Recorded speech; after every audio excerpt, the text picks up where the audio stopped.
अस्सलाम वालेकुम everyone, welcome back to our channel. Fawad, solar systems में सुनने को आ रहा है, देखने को भी आ रहा है कि यार कस्टमर्स जब सोलर पैनल्स लगा रहे होते हैं तो एक टीम आती है वेल्डर्स की, वो स्ट्रक्चर बना देती है। देन वो निकलते हैं दोबारा मार्केट में कि अच्छा नेक्स्ट प्रोसेस क्या है, तो उसमें प्रोसेस ये होता है कि दुकान से सामान ख़रीद लो, वो सामान ख़रीद लाते हैं इलेक्ट्रिकल्स का। फिर थर्ड प्रोसेस क्या होता है कि आपको 2 इलेक्ट्रिशियन ढूंढो, 2 या 3 या 1 भी ढूंढ लो, कोई मसला नहीं है। आपका हेल्पर भी होएगा साथ में, मेरा हो जाए वायरिंग शायरिंग कर देगा, मेरा काम A1 हो गया। क्या ये प्रोसेस ठीक है? लोग कितना खुश हैं इस प्रोसेस से और कितना सेटिस्फाई हैं, और लोग इसको इतना प्रेफर क्या उनको आने वाले दिनों में भी करना चाहिए? लोगों का आउट रिज़ल्ट क्या है? Let's talk about the result कि किस तरह लोग इसको लेके चल रहे हैं इसके साथ। अच्छा, इसमें 2 बातें हैं। एक तो ये कि रिज़ल्ट ये है कि एक तो खुद लोग बता सकते हैं जिन्होंने फेस किया है, जिन्होंने डील किया है, और जिनके फ़ोन आते हैं वो भी खुद बताएं। हमने क्या बताना है उनके बारे में, लेकिन हम ये हमें तो वो बताते ही रहते हैं, वो हमें बताते रहते हैं, बट वो खुद भी बताएं, कमेंट्स में आके बताएं कि उनके साथ क्या हो रहा है क्या नहीं हो रहा।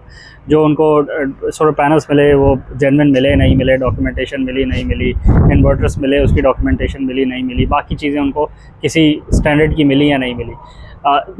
और बाकी जो आपने पूछा कि वो जो टीम्स आती हैं, वो देखें ऐसी आती है ना, जो माल बेचने वाला है उसके साथ बहुत सारी टीम्स अलाइंड होती हैं। दुकानदारों के पास तो डिलीवरी वाले भी होते हैं, लगाने वाले भी होते हैं, उतारने वाले भी होते हैं, पेंट वाले भी होते हैं, और बाकी लोग भी होते हैं। तो वो तो बस गिग मारने आए होते हैं, काम किया आगे बढ़े, उसमें किसी की ओनरशिप नहीं है। लेकिन उसमें सबसे बढ़ के उन बेचारों की तो ओनरशिप होनी नहीं थी। एज अ कंज्यूमर आपकी भी ओनरशिप नहीं थी, क्योंकि आपने सिस्टम को एज अ सिंगल सिस्टम लिया ही नहीं। आपने तो उसको एक बहुत सारे पार्ट्स समझ के लिया। आपने बोला इन्वर्टर वाला इन्वर्टर देता है, वो इन्वर्टर वाला इन्वर्टर नहीं देता, वो तो दुकान वाला है। उसको आप आम भी रखवा देंगे तो आम भी दे देगा, चीनी भी पड़ी होगी चीनी भी दे देगा वो आपको।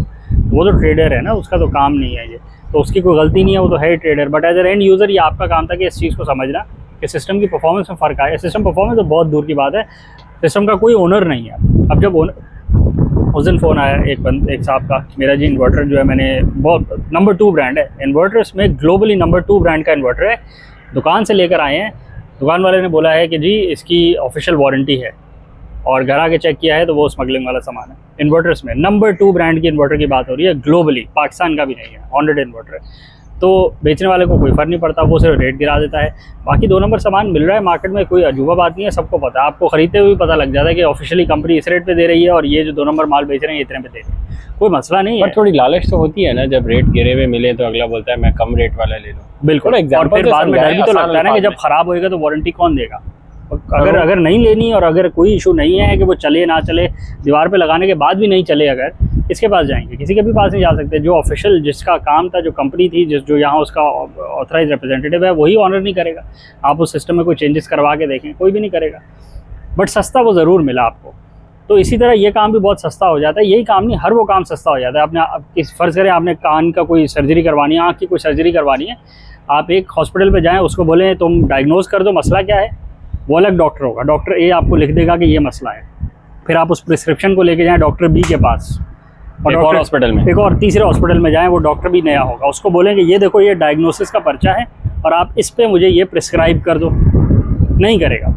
फ़र्ज़ करें आपने किसी तरह प्रिस्क्राइब करवा लिया कि उस डायग्नोसिस का हल क्या है, आप वो प्रिस्क्रिप्शन लेके जाएँ डॉक्टर सी के पास एक तीसरे हॉस्पिटल में फिर से, और उसको बोलें अब इस पर करो ऑपरेट, और ऑपरेशन के लिए एनेस्थीसिया फिर एक चौथे डॉक्टर से लगवा के ले आएँ किसी और जगह से, और ऑपरेशन किसी और डॉक्टर से करवाएं, और फिर ऑपरेशन होने के बाद जो मेडिकेशन आपको लिखी जाती है पोस्ट ऑप के लिए कि पोस्ट ऑपरेशन आपको ये मेडिसिन खानी है, वो किसी और डॉक्टर से करवाएं, और फिर उसके बाद फॉलोअप चेकअप के लिए फिर किसी और डॉक्टर के पास जाएं कि ये देखो ये मसला अब ठीक चल रहा है नहीं चल रहा, ऑपरेशन सही हुआ नहीं हुआ, ये मेडिकेशन ठीक इफेक्टिवली काम कर रही है कि नहीं कर रही।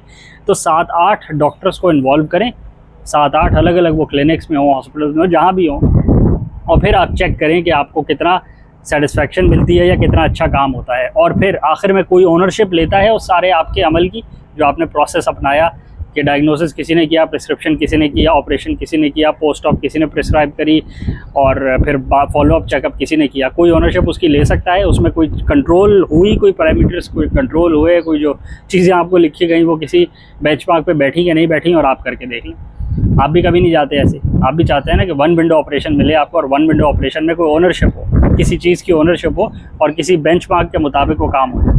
बट अगेन हर चीज़ का डिफरेंट प्रोसेसेस होते हैं। तो करंटली मार्केट में ट्रेंड जो हम आपको बताना चाह रहे हैं वो यही बढ़ता जा रहा है कि चीज़ों को सेग्रीगेट कर लिया है, और सेग्रीगेशन में फ़ायदा यही रहता है कस्टमर को कि चीज़ें सस्ती मिल जाती हैं बट ओनरशिप ख़त्म हो जाती है, और उसमें फिर इन्वर्टर नहीं चल रहा, पैनल्स चल रहे हैं, तो जाके ज़रा बोल दें इन्वर्टर वाले को, बोलेगा पैनल्स की गलती है, पैनल्स वाला बोलेगा इन्वर्टर की गलती है, स्ट्रक्चर वाला बोलेगा वायरिंग की गलती है, स्ट्रक्चर वाला बोल देगा छत का मसला है या पेंट का मसला है, या जो भी मसला है, जितने किस्म के लोग इन्वॉल्व कर लेंगे वो सारे एक दूसरे पे डालते रहेंगे ब्लेम गेम, और नुकसान किसी का भी नहीं होगा। सबने काम कर दिया, सब आगे बढ़ गए, कुछ और करने लगे हैं। आज एज एन एंड यूज़र आप ही का होगा। तो अगर एक छोटा सिस्टम भी 15 किलोवाट का भी एक महीना खुदा ना खासा बंद रह गया और लाख रुपए का उसने नुकसान ही कर दिया, जो कि वो कर बैठेगा, अगर वो नहीं चला तो आपने बचाए क्या होंगे? आप इससे ज़्यादा तो बचा ही नहीं, ज़्यादा थोड़ी बचा सकते हैं। 15 किलोवाट का ऑनरेट सिस्टम की तो कॉस्ट वैसे ही 15 से भी कम है, 12, 13, 14, 15। तो आपने क्या फ़ायदा क्या हुआ? आपने फिर पैसे बचाए तो नहीं ना प्रैक्टिकली, उल्टा आपने अपना ही नुकसान किया, किसी और का नहीं किया। कई कस्टमर हैं, नहीं कई नंबर ऑफ कस्टमर्स हैं, एक मेजॉरिटी लोगों की यही। कितनों के फ़ोन आते हैं कि आप कोई हाथ ही नहीं पकड़ा रहा जिससे हमने लगाया।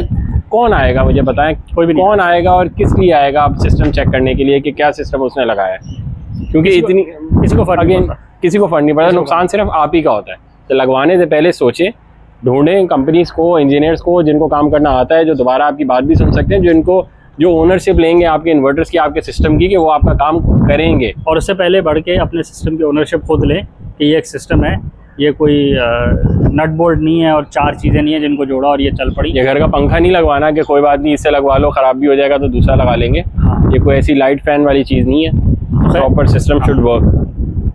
ख्याल वीडियो आप चैनल को लाइक करें, सब्सक्राइब करें, ज़्यादा शेयर करें, कमेंट्स में बताएं आपके सिस्टम में इश्यूज़ आ रहे हैं, नहीं आ रहे तो बहुत अच्छी बात है। अगर आ रहे हैं तो क्यों आ रहे हैं, और आप उसके रेजोल्यूशन के लिए क्या कर रहे हैं।